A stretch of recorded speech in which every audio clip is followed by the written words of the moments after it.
ये बीमारी अनंत काल से जीवों की चल रही है। ये बीमारी से कौन ऊपर उठना मांगता है? सुनता तो है, मानता भी है, लेकिन भीतर की बीमारी किसी बीमारी है और जीव मात्र उसी से ही परेशान है। शारीरिक व्याधि तो कोई भी व्यक्ति कोई भी इलाज से उपशम हो सकता है,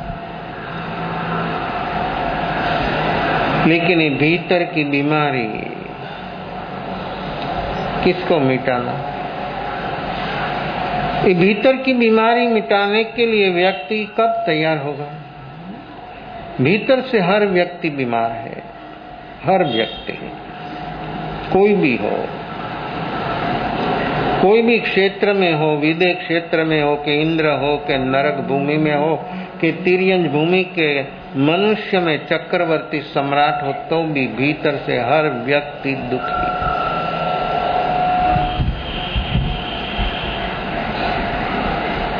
मनुष्य लोक में इंद्र सबसे बड़ा समृद्ध और सुखी माना जाता, लोगों उसको सुखी बोलते। आप लोगों की व्याख्या भी वो है, क्यों? मूर्छित है ना, बिल्कुल मूर्छित हो, बेहोश। बेहोशी में व्याख्या ही बेहोशी जैसी होती है। क्या भीतर का स्वाद तो कभी अनुभव में आया ही नहीं, तो उसकी बात हरदम बीमारी की होती है। जो व्यक्ति ने स्वस्थता का अनुभव कभी किया ही नहीं, वो व्यक्ति आरोग्य के बीच से बात करे तो कैसी हरदम क्या लगती है। भीतर का आरोग्य, आत्मा का आरोग्य। अपना तन भी बीमार है, अपना मन भी बीमार है, अपनी भीतर की चेतना भी कितनी परेशान हो रही है, वो व्यक्ति ने कभी देखा नहीं। जहां तक हमारी दृष्टि दूसरों की ओर है, दूसरों को दूसरा क्या कर रहा है, बस वो दृष्टि जहां तक रहेगी तहां तक हर व्यक्ति बीमार ही बीमार। बीमार व्यक्ति ही दूसरों की ओर देखता, समझना। कोई किसी की बात सुन लिया कि ऐसा बोलता है तो वो बीमार है। बीमार व्यक्ति को ज्यादा बीमारी लगती है, उसको ज्यादा नेगेटिव अवस्था अनुभव में आती। जिसका मन हरदम बीमार नेगेटिव में सोचता है, वो व्यक्ति नेगेटिव देखता है, नेगेटिव होता है, सब कुछ उसका नेगेटिव होता है। मानता है कि मैं कुछ सही कर रहा हूं, लेकिन सही तो कभी नहीं होगा, एक क्षण के लिए सही नहीं होगा। 100 साल नहीं, हजारों साल जिए तो भी कभी एक क्षण के लिए उनके जीवन में पॉजिटिव कोई चीज नहीं होगी। भीतर से बीमार है। ये बीमारी कैसे मिटे? कौन मिटाए? भीतर की बीमारी। मानता ही नहीं ना, व्यक्ति मानता ही नहीं कि मैं बीमार हूं, भीतर से बीमार हूं। इतना बीमार, राग द्वेष आर्त रुद्र ध्यान 24 घंटा चलता है, वो बीमार नहीं हो तो क्या है? इस कितनी बीमारी और कैसी बीमारी। एक क्षण के लिए भी कोई भी व्यक्ति जो वर्तमान में जी लिया, निर्विकल्प हो गया, तो व्यक्ति को मालूम होता है, तभी मालूम होता कि मैं बीमार हूं। जहां तक उसकी स्वयं की अवस्था का अनुभव ही नहीं होता है, तहां तक व्यक्ति कभी भी स्वस्थता की अवस्था का अनुभव होना, उसका जीवन में राग द्वेष से ऊपर उठा जा सकता है, ये आर्त रुद्र ध्यान से बाहर आ सकता है। वर्तमान जीवन कितना अद्भुत और अपूर्व हो सकता है, वो सब बात तो व्यक्ति को, जब व्यक्ति वर्तमान में जीता है तभी उसको ये मालूम होता है। वर्तमान के जीने के, देखो बुद्ध भावी में तो प्रमाद है, और प्रमाद में जहां तक रहेगा तहां तक बोधि। दुखों का कारण कैसे मिटे? ये दुखों का कारण कैसा? दुखों का कारण हर व्यक्ति के भीतर में बढ़ रहा है, लेकिन व्यक्ति तभी ही उसके ऊपर उठ सकेगा जब व्यक्ति वर्तमान में निर्विकल्प होगा, तभी वो काम होगा। ये अपना काम है, ये निजी काम है। और सही अर्थ में जो व्यक्ति को ऐसा देखने में आए वो व्यक्ति बाहर आएगा। तो हम देख तो नहीं सकते, देखना मीनिंग महसूस होना। अपनी भीतर की जो अवस्था है, बीमारी, रुग्णता, वो हमको महसूस नहीं होती।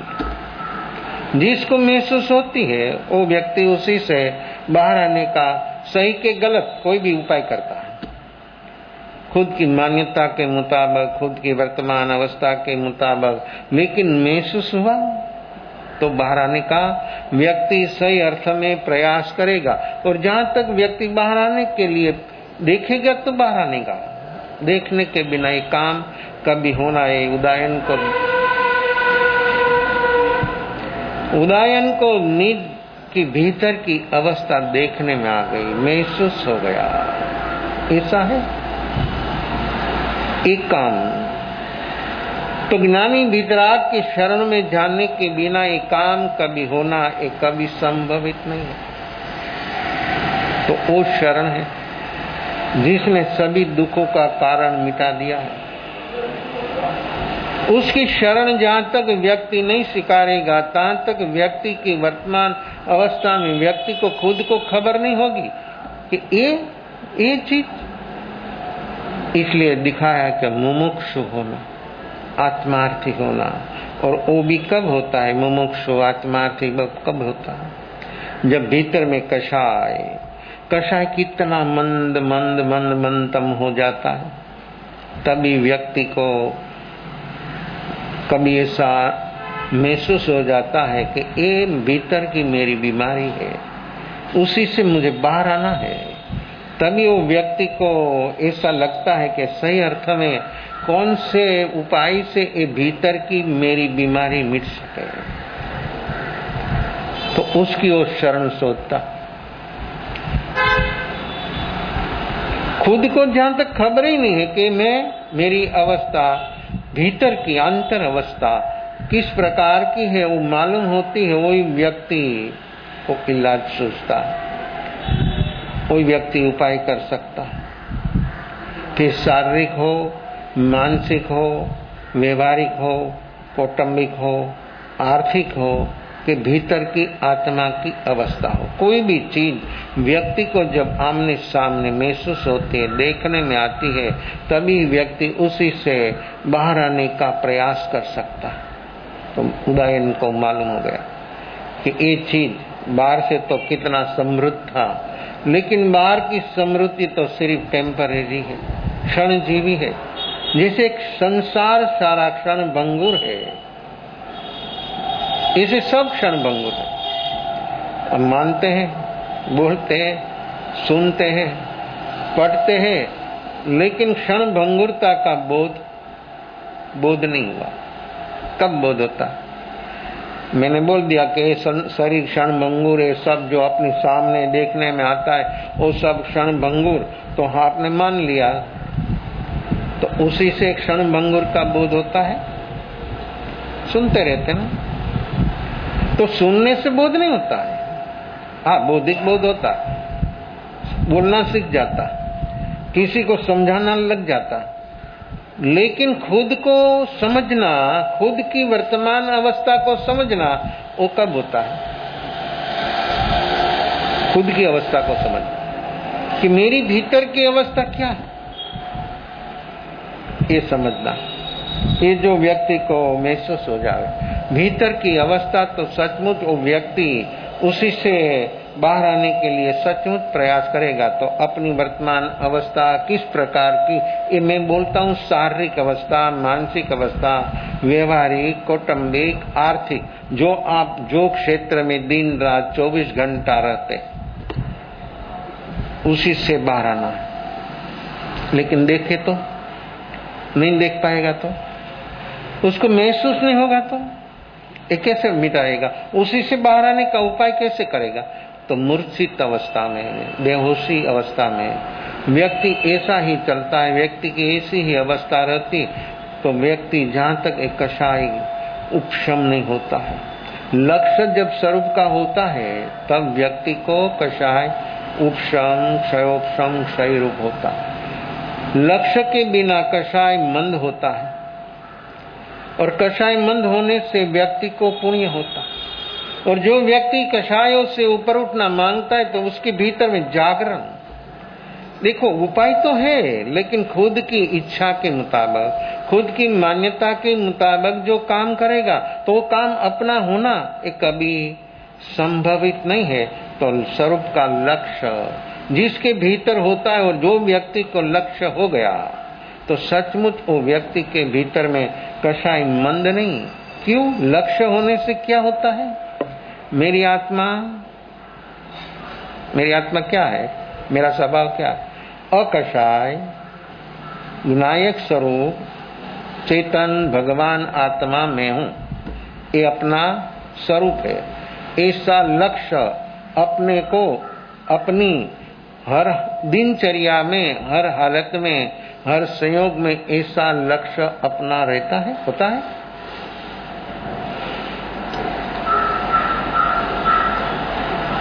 क्यों नहीं रहता? क्यों भाग जाता? यहाँ बैठे हैं लोग, सुनते हैं, रोज सुनते हैं, लेकिन ये अपनी सारी दिनचर्या में ये लक्ष्य अपना होता है, क्यों नहीं? तो कहाँ भाग जाता है?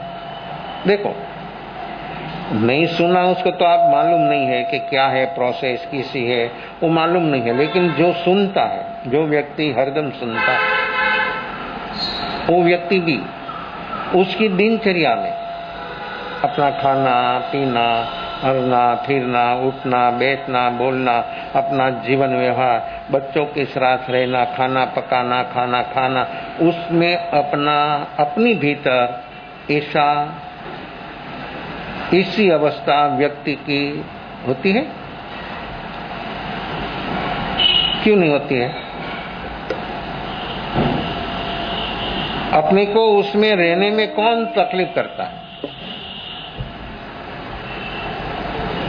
मेरा स्वभाव विनायक स्वरूप अकषाय चेतन भगवान आत्मा में हूँ, इतना याद लंबा लंबा न रहे तो कोई तकलीफ नहीं। इतना याद रहे न कि मैं विनायक स्वरूप आत्मा हूँ, इतना तो याद रहे कि वो भी नहीं रहे कि मैं विनायक स्वरूप, विनायक ने जानने वाला, मैं जानने वाला हूँ, मैं पकड़ने वाला नहीं हूँ, मैं दुखी होने वाला नहीं हूँ, मैं क्रोध वाला नहीं हूँ, मान माया लोभ वाला, मैं तो विनायक स्वरूप हूँ। मेरा स्वभाव तो जानने का। जो चीज हमें आई, कोई भी चीज आई, वस्तु आई, व्यक्ति आई, क्षेत्र आया, शब्द आया, कोई रूप, 5 इंद्रियों है ना अपने पास, तो 5 इंद्रियों का विषय तो अपने सामने होता है। जहां पर जाओ वहां पर होता है, साथ में है इंद्रिया, और निमित्त भी साथ साथ चलता है। हाँ, व्यक्ति बदल जाते, क्षेत्र बदल जाता। आप घर से इधर आ गया तो थोड़ा विस्तार लगता है, थोड़ा अवनवा लगता है, पहला है ना, तो थोड़ा ऐसा लगता है सेट। अपना देखो, अपना मन में सेट भी नहीं होता, कैसा है? अपनी बैठक बदल गई, अपना सब जो पुराना हो वो सब बदल जाता है, तो व्यक्ति को कैसा लगता है? एक थोड़ा टेम्पररी 1-2 घंटा बैठते तो भी आपको जो जागरण नहीं होने से, मैं विनायक स्वरूप हो ऐसा बोध नहीं होने से व्यक्ति को सब अलग लगता है। नहीं तो व्यक्ति को क्या होता है? जो बोध हो, मैं विनायक स्वरूप हूँ, आत्मा जानने वाला, ये शब्द याद न रहे तो भी मालूम, कोई तकलीफ नहीं, मैं जानने वाला हूँ। इतना भी व्यक्ति को हर हालत में, जो व्यक्ति को बराबर इसके दिमाग में जो बना रहे, तो व्यक्ति को क्या होता है? सब जगह पर बोध ही बोध, बोध ही बोध। क्यों?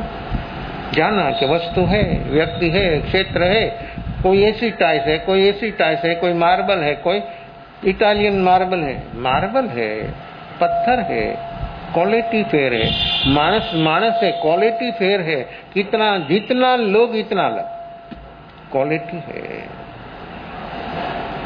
एक व्यक्ति के अरबों खरबों नहीं, सारा विश्व की संपत्ति दो तो भी नहीं मिलता है, और कोई व्यक्ति एक कौड़ी की कीमत नहीं होती। क्यों? व्यक्ति में कितनी चंचलता, कितनी विह्वलता, कितनी बेहोशी। अब बाहर में जैसे गैस पर पानी के कोई रखा हो तो जैसे उबलता है, इस व्यक्ति की प्रवृत्ति में ऐसी चंचलता, विह्वलता, उद्वेग, आवेग, आवेश बाहर उफाला लेता, उफलता। कैसा? ऐसा क्यों? वो व्यक्ति कैसे देखेगा? वो व्यक्ति कैसे देख पाएगा? ये कितना बीमार है, ये कितना टेंशन तनाव में व्यक्ति जीता है, वो कैसे देखेगा? मेघनायक स्वरूप वो शब्द भी याद नहीं रहेगा उसको। तो हर हालत में, हर संयोग में दुख दुख दुख दुख दुख के सिवा कैसे जाने दुख के लिए जन्म न लिया हो। जन्म तो है परम सुख होने के लिए, परम सुखी होने के लिए तो जन्म मिला है। ये मनुष्य जन्म अपने को जो मिला है ऐसे नहीं मिला है परम सुख को भोगता होना। परम सुख प्राप्त करने के लिए अपने को ये मनुष्य जन्म मिला है, लेकिन व्यक्ति ऐसे ही पोते खुद ही वर्तमान में खुद की जो अवस्था है, मेरा स्वभाव, मैं विनायक स्वरूप देखने वाला, जानने वाला, ये बात जो हर हालत में उसके भीतर में जो बनी रहे, तो व्यक्ति सब जगह पर बोध बोध बोध ही बोध होता, उसको कभी कोई तकलीफ नहीं कर सकता, बाहर से कोई तकलीफ नहीं होती। चाहे ऐसी अवस्था हो, कुछ भी हो, तो भी वो व्यक्ति को कोई परेशान नहीं कर सकता है कि वो जानता है कि शब्द है। शब्द क्या है? पुद्गल है, बस। वो क्या है? पुद्गल मात्र, पुद्गल मात्र, पुद्गल ये हो ये हो ये हो के हो के हो। पुद्गल प्रतीक्षण प्रतीक्षण, तो उसका क्या करना? पकड़कर क्या करना? तो भी व्यक्ति कोई भी देखो, 5 इंद्रिया मन बुद्धि वो अपने मिला है, वो पकड़ेगा तो आश्रव और नहीं पकड़ेगा तो देखो जो विनायक स्वरूप रहा, मैं जानने वाला हूँ, ऐसा बोध सतत सतत जो व्यक्ति में रहा, तो व्यक्ति को संवर ही संवर, बोध ही बोध। और ऐसा बोध जो नहीं रहा, तो ये 5 इंद्रियों आश्रव के कारण। कहां से आश्रव आता है, कैसे आता है, कैसे व्यक्ति भारी होती है, कैसे व्यक्ति दुखी होती है, परेशान होती है, वो व्यक्ति को खुद को खबर नहीं है। ऐसी अवस्था अपनी निरंतर सतत सतत अनंत काल से ये अवस्था अपनी चल रही है। तो ये अनित्यता का बोध, एक क्षण भंगुरता का बोध, हर पुद्गल, सारा संसार पुद्गल है, संसार अपने सामने जो कुछ है वो सारा पुद्गल है। तो पुद्गल क्षण भंगुर है, प्रति क्षण बदलने का स्वभाव वाला है, प्रति क्षण वो बदल रहा है। मेरा स्वभाव है देखने का, मैं जानता हूँ वो बदल रहा है, मैं देखने वाला। ऐसा बोध निरंतर हर हालत में जिसको रहता है, उसको जगत में कोई वस्तु, कोई व्यक्ति, कोई क्षेत्र, कोई निमित्त उसको परेशान नहीं कर सकता। कैसा इलाज है? आपको खपते इलाज? खपते? कहाँ खपते? जो आपको खपता है इलाज तो व्यक्ति शुरू कर देगा ना। जिसको सेट हो गया वो तो व्यक्ति सचमुच उसके साथ इलाज को प्रैक्टिकल कर देगा। इलाज है अपने सुखी होने के लिए, सभी प्रकार से सभी क्षेत्र में अपने को सुखी होने का जो उपाय है, वो उपाय जो हम प्रैक्टिकल करें। थ्योरिकल तो आपके पास बहुत बहुत बौद्धिक समझ है, इतनी समझ है कि बस पूछो ही मत। कोई भी विषय में आपको शब्द से जाना हो, पढ़कर जाना हो, अखबार से जाना, टीवी से, कोई भी, तो व्यक्ति को ये तो सब कुछ मालूम है, लेकिन एक आत्मा की कोई जाहिरात नहीं आती, आत्मा की कोई एडवर्टाइज नहीं, उसकी कोई वेबसाइट है? हाँ, धर्म की है, व्यक्ति के नाम की है, बहुत बहुत प्रकार की वेबसाइट चलती है इंटरनेट ऊपर। आत्मा की कोई है? क्यों नहीं है? इतना बड़ा विश्व, तो आत्मा की वेबसाइट क्यों नहीं है? कि कौन सी प्रोसेस से आत्मा पाया जाता है? देखो, भगवान ने तो पाया तो बस्ती के बीच में आया बांटने के लिए, है कोई लेने वाला? जब साधना किया तो जंगल में एक ही लारे करके आया, और जब प्राप्त हुआ, जब पहुंच गए, तब बस्ती के बीच में आकर कैसा है कोई लेने वाला? वो तो कैसा देता था? कोई भी है? कोई भी लेने वाला है? तो ऐसी आत्मा की कोई व्यवसाय क्यों नहीं?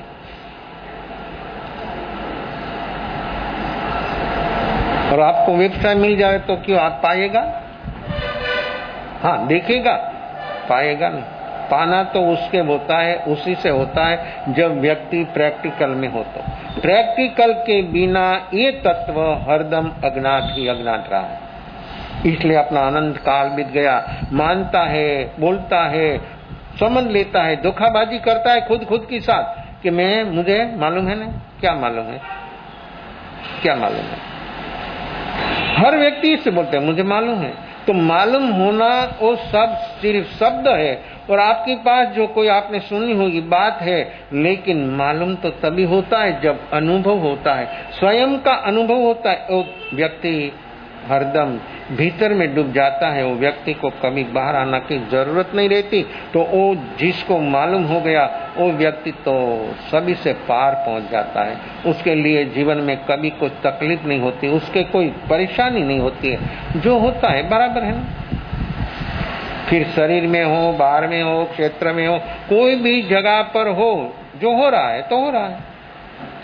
सामने वाले की मौज है ऐसी, तो ऐसा हो रहा है।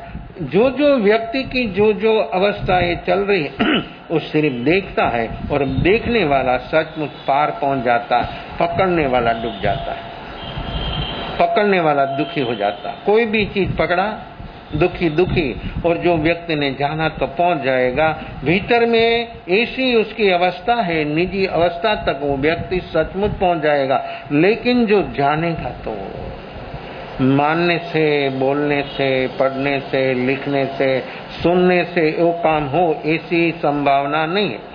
हाँ, प्रैक्टिकल जिसके भीतर में जब होगा तब ये काम, अपना निजी काम इतना सरल, इतना सहज हो जाएगा, इतना सहज हो जाएगा कि व्यक्ति को किसी प्रकार से कोई तकलीफ करने वाला नहीं है। तो ये उदायन कैसी अवस्था, अंतर अवस्था, ये भीतर की जन्म जन्म की, ये जन्म मरण दुख है। तो देखो, एक चीज, एक सिक्का की दो साइड है, तो एक को सुख मानता, एक को दुख मानता। क्या समझना, क्या समझ है? जन्म को हर व्यक्ति क्या मानता है? सुख मानता ना। और मृत्यु को क्या समझता है?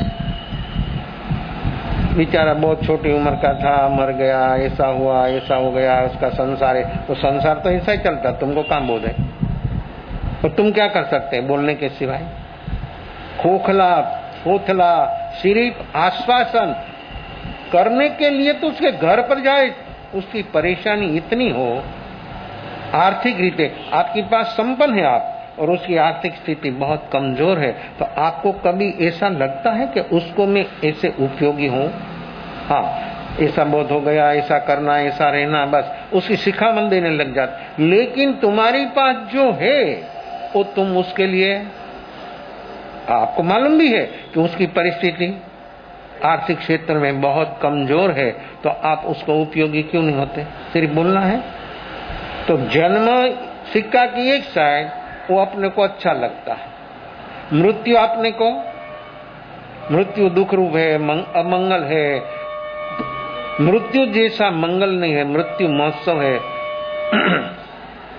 लोग जन्म को महोत्सव मनाते हैं, जन्म महोत्सव मनाते हैं, बर्थडे मनाते हैं, होटल में पार्टी फंक्शन होता, हजारों लाखों रुपया खर्च देते। किस लिए? लोग क्या मनाते हैं मालूम है? जन्मदिन मनाते हैं, बर्थडे मनाते हैं, होटल में जाकर फंक्शन रखते। क्या मनाते हैं? एक साल तो पूरा हो गया भाई, किसको मनाता? तो एक साल तो प्रवेश को नहीं मनाता। एक साल पूरा हो गया तो क्या हुआ? एक साल आयु पूरा हो गया तो किसको मनाता? किसको? तो ये जो चीज अपनी भीतर में हरदम चल रही है, वो उसी से व्यक्ति कब समझेगा? तो सिक्का का एक साइड अपने को अच्छी लगती है, जन्म अच्छा लगता है, मृत्यु हम हरदम उसको टालना मांगता है, मृत्यु से मुक्त होना मांगता है, मृत्यु नहीं चाहे, मृत्यु से हमको बाहर आना, मृत्यु से बाहर नहीं आ सकता, मृत्यु से ऊपर उठ सकता। तो सिक्का की दूसरी साइड, जो आप जन्म चाहते तो मृत्यु होगी। कोई भी क्षेत्र में, चतुर्गति रूप संसार में जन्म है तो मृत्यु होगा ही। जन्म के साथ मृत्यु का जन्म है, लेकिन कोई देखता नहीं, कोई स्वीकारता नहीं, और जो देख लिया तो सचमुच व्यक्ति को बोध हो जाता। गुजरात में तलाजा गांव है, भावनगर जिला का एक तालुका है, वहाँ कोड़ी पटेलों की बहुत खेती करते हैं। कोड़ी पटेल, हम वहां गए, रुके एक हफ्ता, बहुत लोग भाविक हैं। पहला ही जाना हुआ, अनजान क्षेत्र, बिल्कुल व्यक्ति क्षेत्र सब कुछ, और जहां जहां जाता है सब पहला ही सही होता है। 3-4 दिन हुआ, लोग की बहुत भीड़ भाड़ रहने लगी, लोगों को बहुत भाव। दोपहर को मैं ऐसे बैठा था, ऊपर से थोड़ा ऊंची हाइट पर था, रास्ता थोड़ा नीचे था, 2-2 मिनट एक एक व्यक्ति जा रहा था। मैंने सोचा कि है क्या ये पुरुष वर्ग? 1 मिनट 2 मिनट 1 मिनट 2 मिनट, साथ में समूह में 5-7 गया, ऐसा नहीं, क्यों जा रहे थे। और हर व्यक्ति की हाथ में एक लोटा, और खंबे पर जो कपड़ा, उसमें कोसेती पोटली बांधी हुई।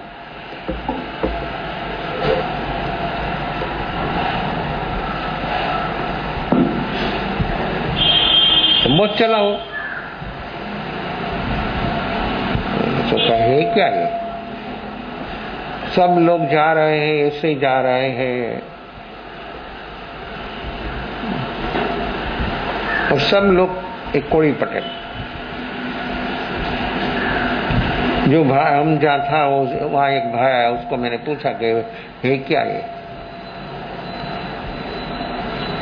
लोग जो जा रहे हैं, हाथ में एक लोटा और खंबे पर एक कपड़ा में बांधी हुई एक पोटली लेकर क्या जा रहा है और कहाँ जा? 1-2 तो होता है, कोई 5, 25, 50, 100 आदमी एक ही अवस्था में। तो भाई बोला कि एक यहाँ कोड़ी पटेल का अवसान हो गया है, उसकी तिथि है। आप लोग भी तिथि मनाते, जन्म तिथि मनाते, मरण तिथि मनाते, बर्थडे मनाते, सब मनाते हैं। मनाना है, जानना नहीं है कुछ। और जो जाने का तो सब कुछ बदल जाएगा, भीतर से बदल जाएगा, लेकिन वो अपना काम नहीं ऐसा मानता कि जानना ही अपना काम नहीं। जो अपना निजी काम है हरदम हमने छोड़ दिया। अपना काम, आत्मा का काम जानना है। जो वस्तु स्थिति अपनी सामने आ रही है उसको हमको जानना है कि वस्तु ही ऐसी है। तो वो क्या ले जाता? खेड़ू लोग है ना, वो कोई बहुत समृद्ध नहीं होता है, कोई होता है जिसके पास 100-200 एकड़ जमीन हो, वो सुखी हो सकता है। 5-10 एकड़ जमीन हो के जमीन नहीं भी हो, वो व्यक्ति तो उसका घर गुजारा चलता है मजदूरी से।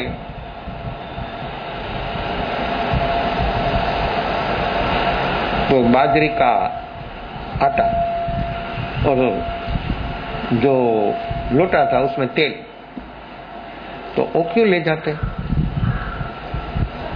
सामने वाला व्यक्ति इतना समृद्ध नहीं होता। और एक नियम बना दिया है, एक कौम में, एक परिवार में एक नियम बना दिया, कोई भी सुखी हो, समृद्ध हो तो भी और सामान्य हो तो भी उसके घर पर जो जावे उसकी तिथि पर उसको ये आटा बाजरा का और तेल ले जाना। तो उसे आटा से रोटला होता है और तेल से सब्जी होती है। दो चीज मेन उसको मिल जाते हैं, तो चाहे इतना लोग आ जावे 100-200 आदमी, तो भी 1-1 किलो लगभग आटा और 1-1 लीटर तेल, कितना तेल हो जावे और कितना आटा हो जावे। तो सामने वाली व्यक्ति को कोई तकलीफ नहीं, उसको जो साधारण है तो क्या बनाना, कैसा बनाना, सभी को खाना क्या खिलाना, सब्जी और रोटला जो आए सभी को खिलाना। तो सामने वाली व्यक्ति को देखो, ये अनपढ़, बिल्कुल अनजान, आप लोग तो बहुत पढ़े लिखे, बहुत जानते मानते, लेकिन 0.0 कैसा है। सामने वाली व्यक्ति को कितना सहयोग रहता है, कितना सहारा मिलता है। बात करना अलग है, अनुभव करना अलग है जीवन में। तो ऐसे कबीर के रोज भजन होता, शाम के रोज भजन होता कबीर के घर पर। और काशी जैसी नगरी, सब पंडितों की नगरी, और उसमें एक कबीर। कोई पंडित सामने आता हो तो जो कबीर को जो देखे ना तो गली बदल देता। कोई भी पंडित कबीर के सामने नहीं जाता। क्यों? और कबीर तो अनपढ़, बिल्कुल जुलाई का बेटा, जीवन भर कपड़ा बुना, उसके सामने नहीं जाते, तो उसके पास कैसे जावे। लेकिन उसके शाम के उसके घर पर भजन के लिए बहुत लोग आते। जो कोई पंडित आ गया तो पंडित को एक कदम नहीं चल सकता, ऐसा उसको बना देता, ऐसा दोहरा बनाता, और ऐसा दोहरा से उसको ये बोलता, उसकी बात जो है ना, उपनिषद कैसा बोलता है। उपनिषद है, 18 उपनिषद है। उपनिषद और ऋषि मुनियों का अनुभव है। जो भागवत है, रामायण है, वो सब कथानुयोग है, वो सब ऐतिहासिक कथाएं हैं। और जो उपनिषद, सारा उपनिषद जो है और ऋषि मुनियों का अनुभव। तो उपनिषद की वाणी जो ऋषियों ने दिखाई है, ऐसा कबीर जब बोलते तो ऐसी बात आती है। तो कबीर को स्वयं को अनुभव था। अनुभव अलग है, बोध अलग है, शास्त्र पढ़ना अलग है। शास्त्र तो तभी होता है जब व्यक्ति के बुद्धि तीव्र होती, तब शास्त्र याद रह जाता। लेकिन जीवन में जो अनुभव करना है वो तो ऐसे ही कैसे बच जाता। पंडित लोग कभी अनुभव नहीं होता है। पंडित होना बहुत आसान है, ज्ञानी होना बहुत कठिन है। ज्ञानी वो हो सकता है जिसका ईगो से जो व्यक्ति झुक जाता है वो ज्ञानी हो जाता है। और जहां तक ईगो, तो पंडित लोगों को ईगो बढ़ता है, वाचाल है, और लोगों को उलझन में डाल देते। ऐसी बड़ी बड़ी ऊंची बात करते हैं, तो लोगों को ऐसा लगता कि ऐसा धर्म तो कितना सरल है, कितना सरल है, हर व्यक्ति पा सकता है। कोई भी व्यक्ति हो, कोई भी हालत में हो, हर व्यक्ति स्वभाव रूप धर्म को पा सकती है। इतना सरल, जो व्यक्ति सरल, पंडित नहीं, पंडित को धर्म कभी छुएगा नहीं। जो व्यक्ति सरल हो गया उसको धर्म सहजता से अनुभव में आ जाएगा। संभव है सरलता से।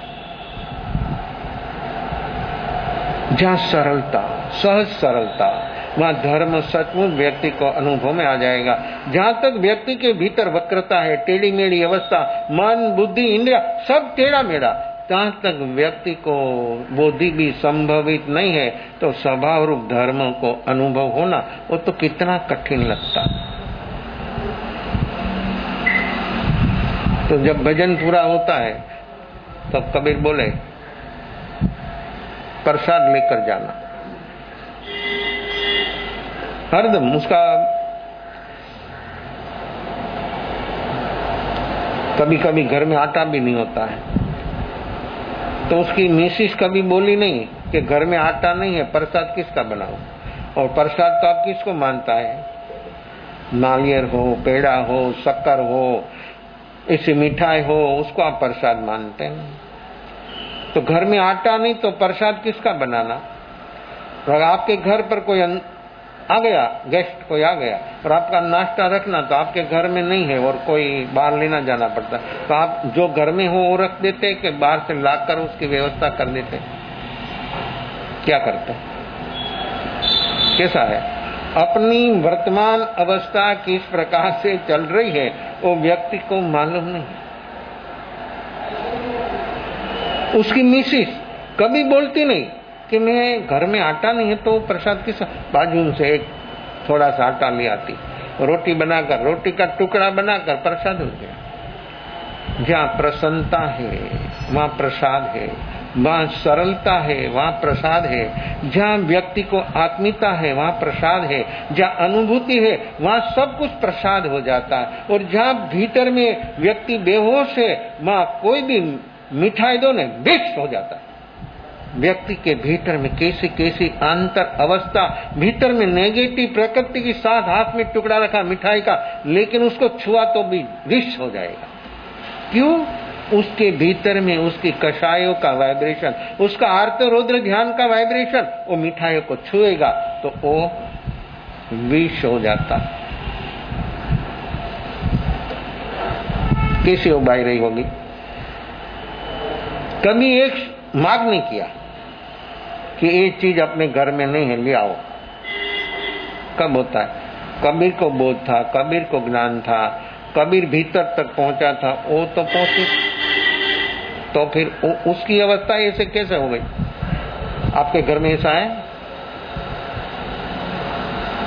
है ना? हस्बैंड वाइफ चलता है संसार, लेकिन घर में है ऐसा?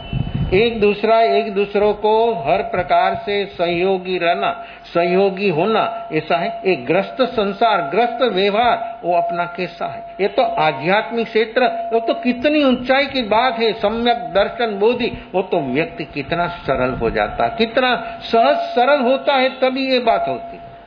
अपना व्यवहार भी कितना कैसा चल रहा है, कैसा दूषित है, उसमें ये सम्यक दर्शन कैसे होता है? तो बाई कभी बोली नहीं, कभी नहीं बोली कि घर में कुछ नहीं है, मैं क्या प्रसाद बनाऊं? क्या समझना? तो उसको वो समझ कहां से आ गई? किसने वो समझ कैसे से आ गई? वो पढ़ी लिखी नहीं थी, वो तो बिल्कुल अनपढ़। तो फिर देखो एक घर की अवस्था किस प्रकार की चलती है वो सब मालूम था उसको। कुछ आजीविका जो है कपड़ा बुनना और बिकना, उसी से जो होता है उसी से घर चलाना और उसमें भजन कीर्तन करना और सभी को प्रसाद देना, कैसे होता है? तो वो व्यक्ति की इच्छा कितनी खत्म हो गई होगी, वो व्यक्ति कितनी इच्छाओं से ऊपर उठ गई होगी, वो व्यक्ति के भीतर से तृष्णा कितनी खत्म हो गई। जहां तक इच्छा है, अपेक्षा है, मांग है, तृष्णा है, तहां तक व्यक्ति बोले के बिना नहीं सकता। फिर काम होवे कि नहीं होवे, लेकिन ऐसी जीवन में जहां तक तृष्णा है तहां तक ये व्यक्ति बोलता है, बोले बिना नहीं देता। हाँ, घर में कहीं है नहीं तो क्या करना, दूसरों को बोल देता। पड़ोस बोलना तो एक रोग है, पचना तो बहुत कठिन है। शुभ भी नहीं पचता है, अच्छा भी नहीं पचता है, तो भी दूसरी चीज व्यक्ति को कैसे पचे? और जहां तक ये सरलता, ये सहज सरलता जीवन में जहां तक नहीं होगी तहां तक ये सब पचना वो बहुत कठिन। तो दूसरों की चीज खुद को उठा लेगा और खुद परेशान होने लग जाएगा। तो कबीर के कभी ऐसा नहीं हुआ।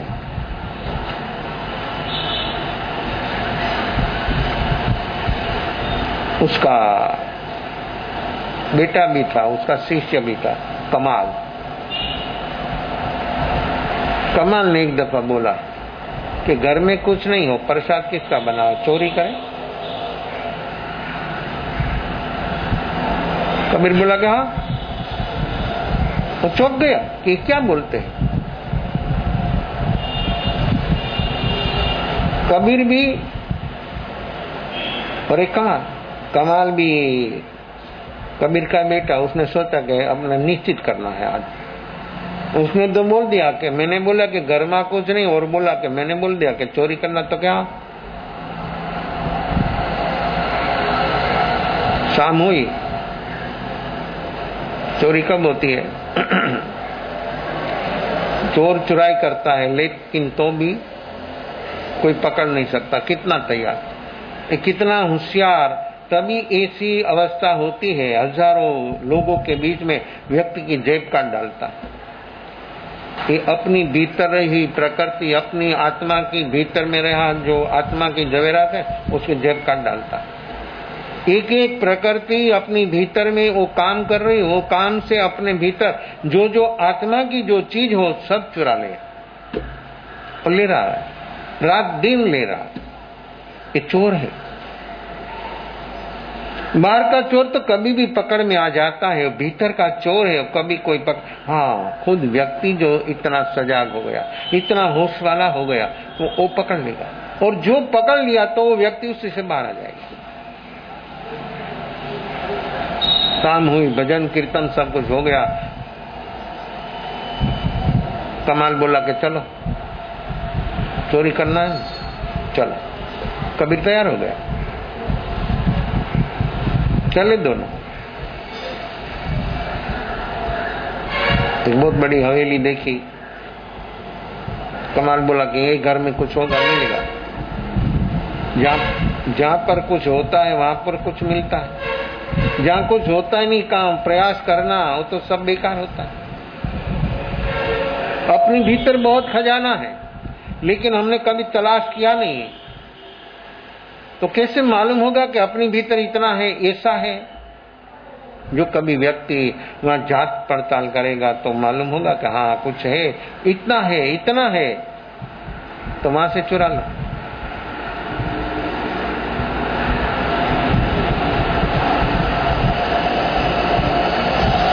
कमाल ने दीवार पर गेंच लगाई। कबीर बोला कहाँ बराबर है। कमाल को भी ऐसा हुआ कि आज तो आर पार कर देना है काम, क्या होना कैसा होना हो गया, जाने का रास्ता। जाओ कि हाँ जा। गया अंदर, सब लोग सोए थे, उसी से बाल लाना था। कुछ माल खींच कर लाया और बोला कि ये चीज बहुत बड़ी कीमती मैं लेकर आया हूं, अभी तुम हाथ दो, अपने बाल निकालना। तो कहते मालिक को पूछना है।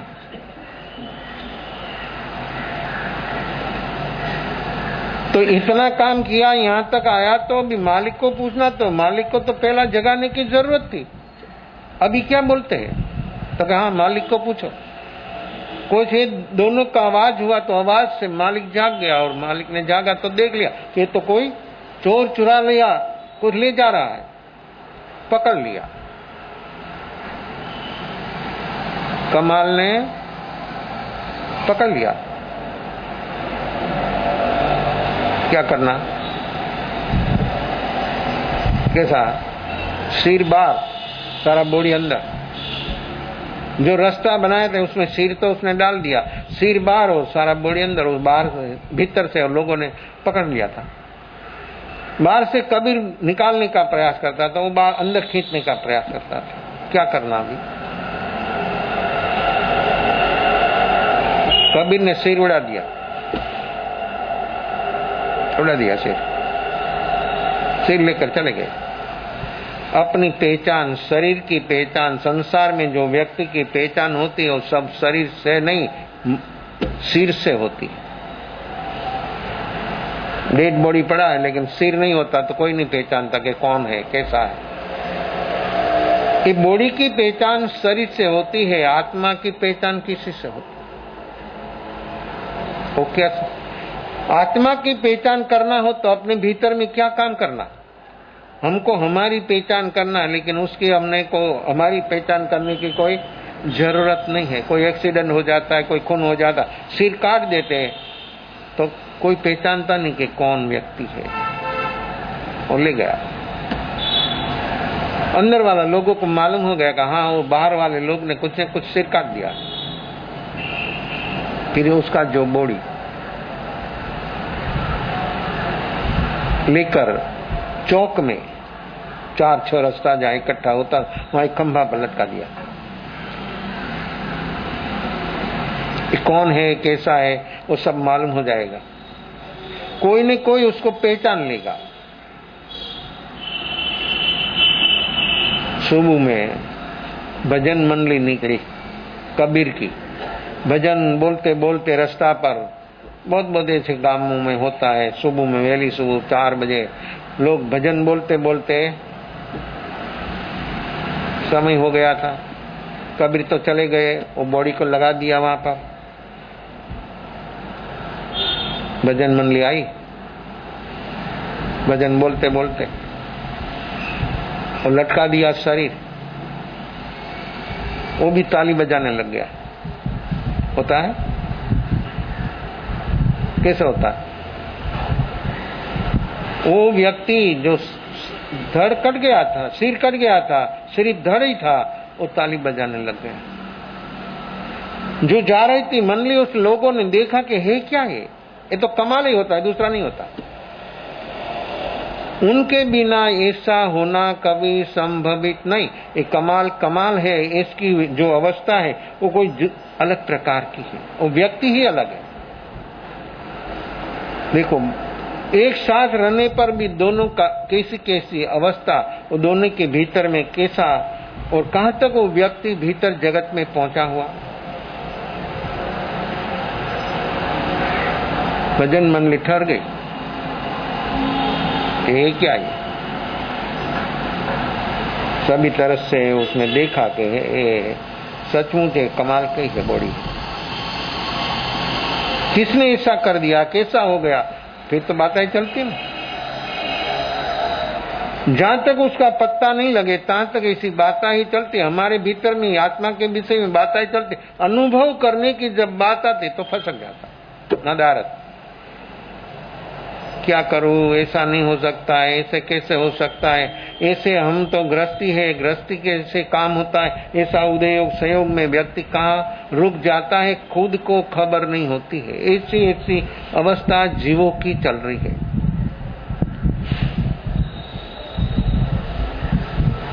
भजन मंडली, और भजन मंडली ने बॉडी नीचे उतारा। कमाल की है। कमाल के सिवा ये काम कभी किसी का होता नहीं। लेकिन उसका सिर किसने काट दिया, कैसे हुआ ये घटना कैसे घटी,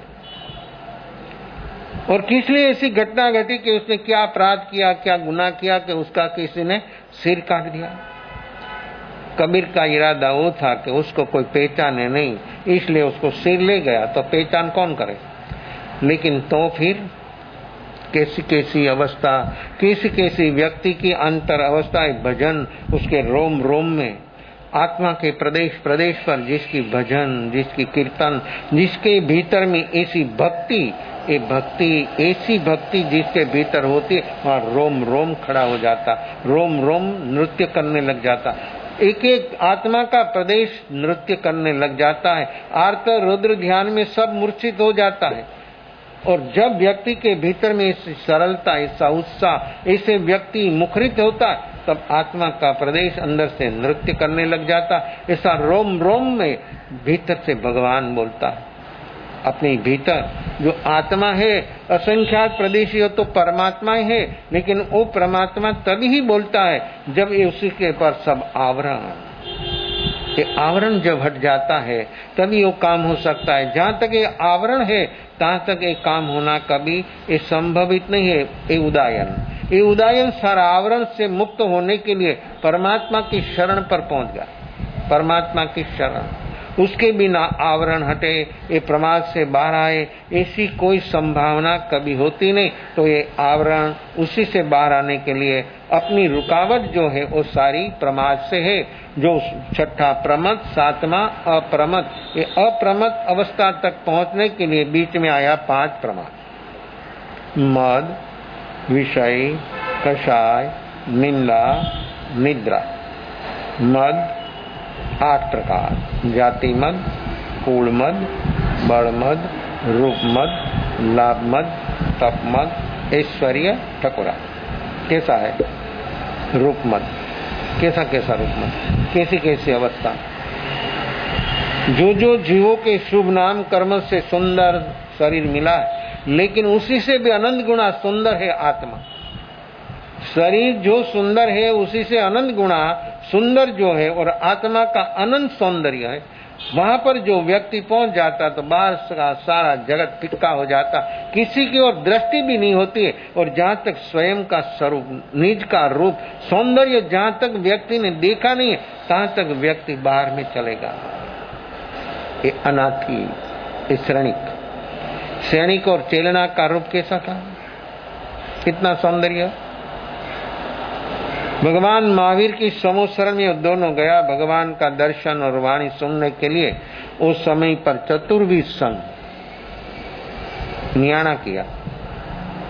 देखो, जब व्यक्ति प्रमाद में आ जाती है तब व्यक्ति कहां से कहां गाड़ी रिवर्स में चली जाती है, और व्यक्ति जब प्रमाद से ऊपर उठती है तो व्यक्ति कितनी ऊंचाई पर पहुंच जाती है।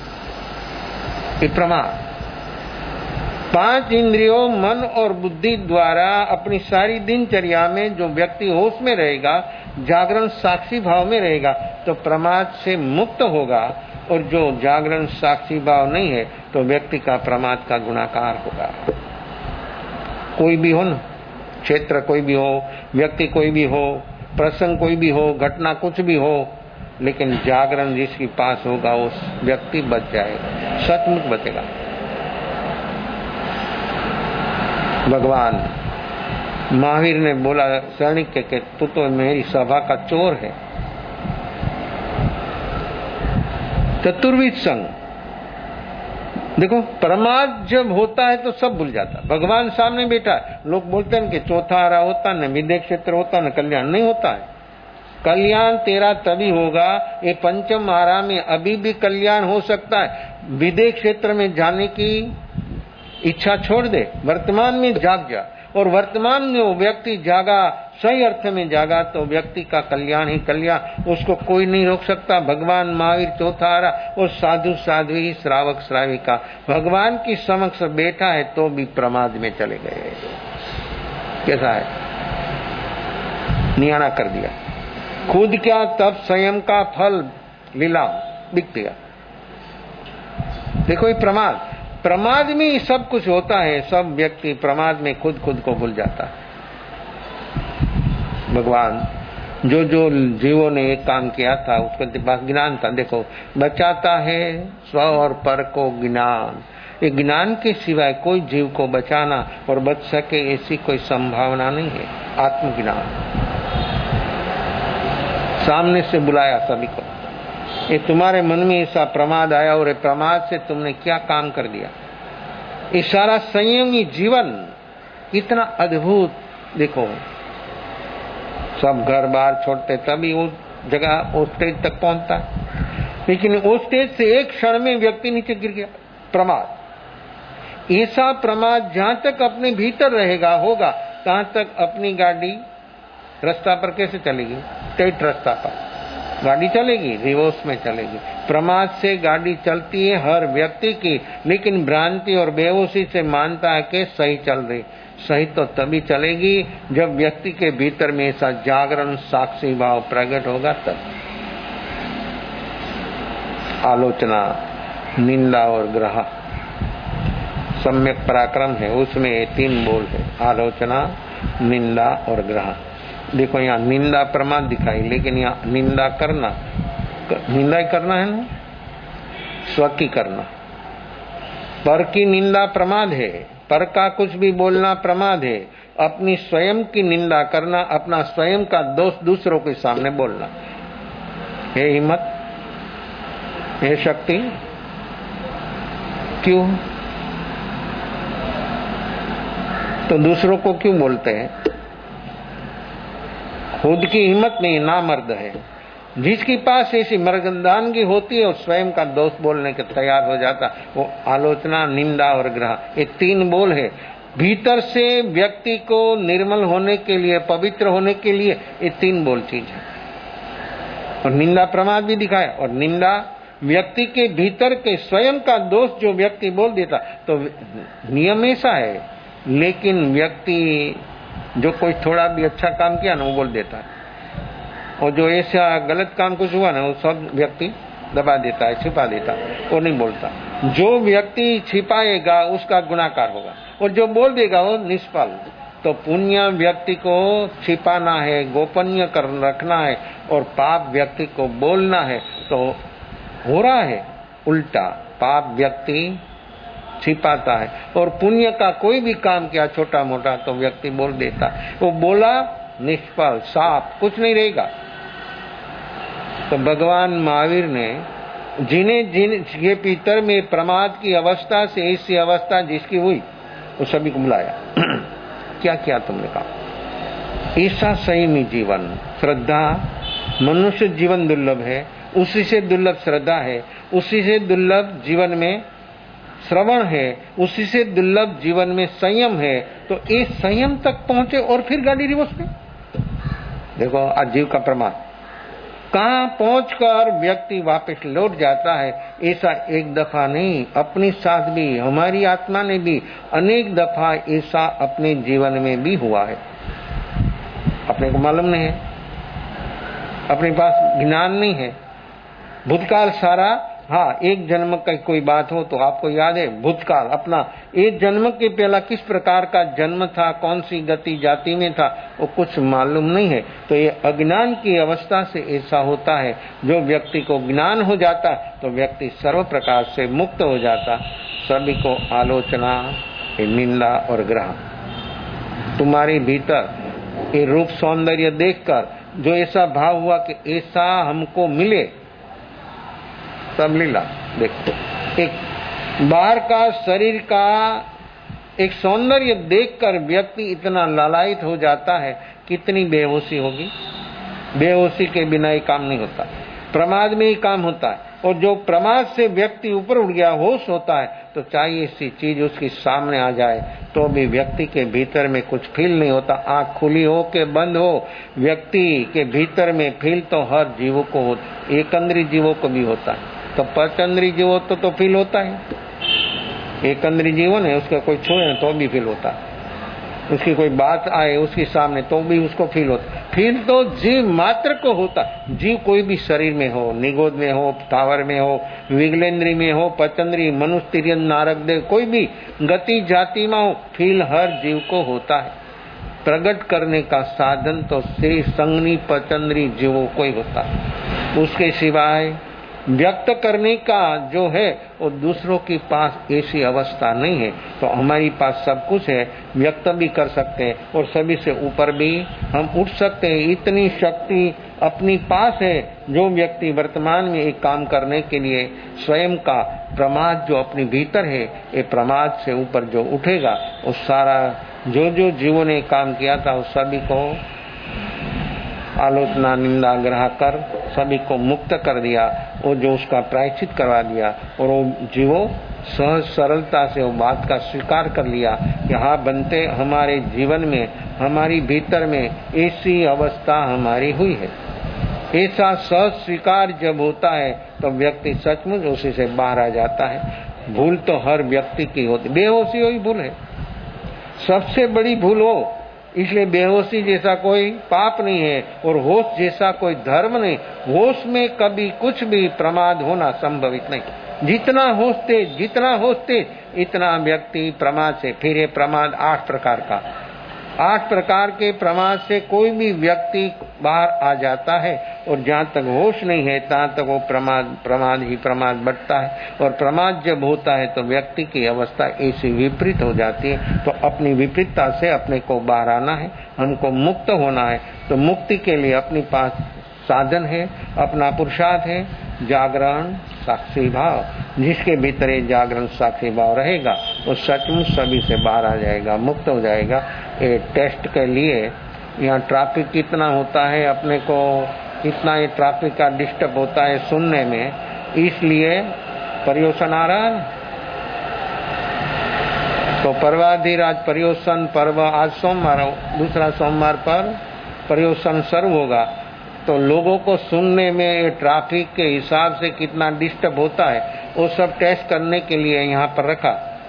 देखो बाहर का ट्रैफिक से अपने को सुनने में डिस्टर्ब होता है ना अपना भीतर का ट्रैफिक से।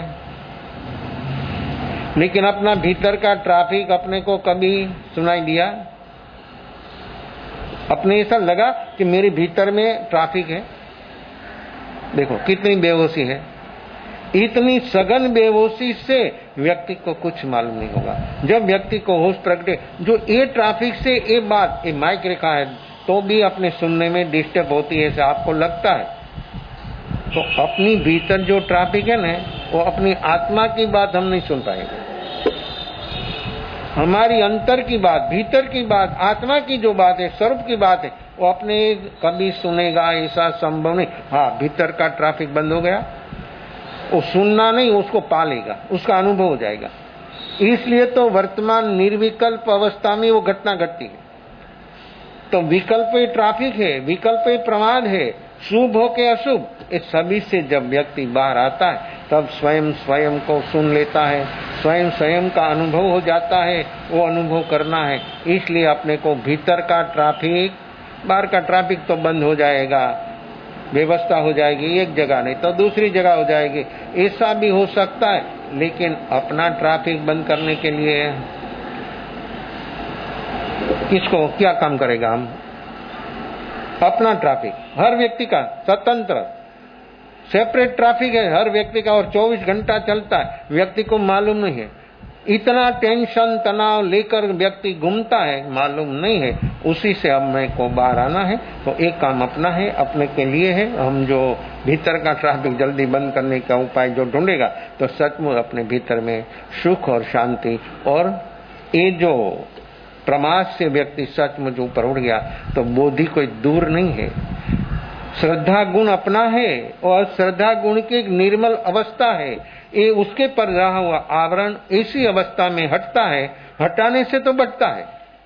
निर्विकल्प अवस्था जब व्यक्ति की हो गई तो सहज हट जाएगा।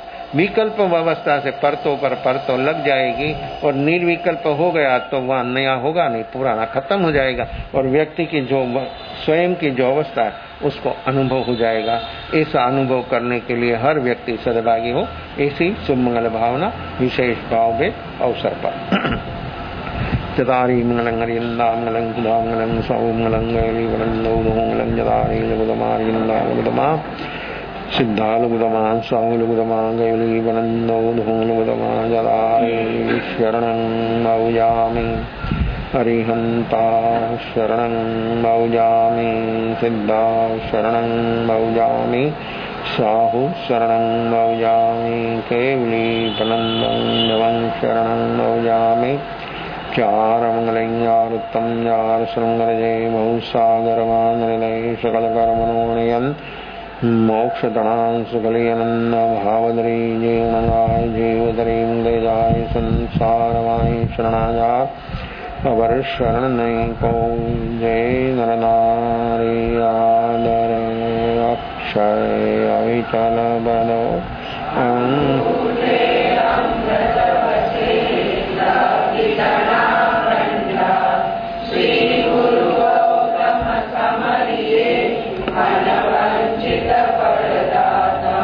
भावे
महावीर स्वामी भगवान की सदगुरु चतुर्वेद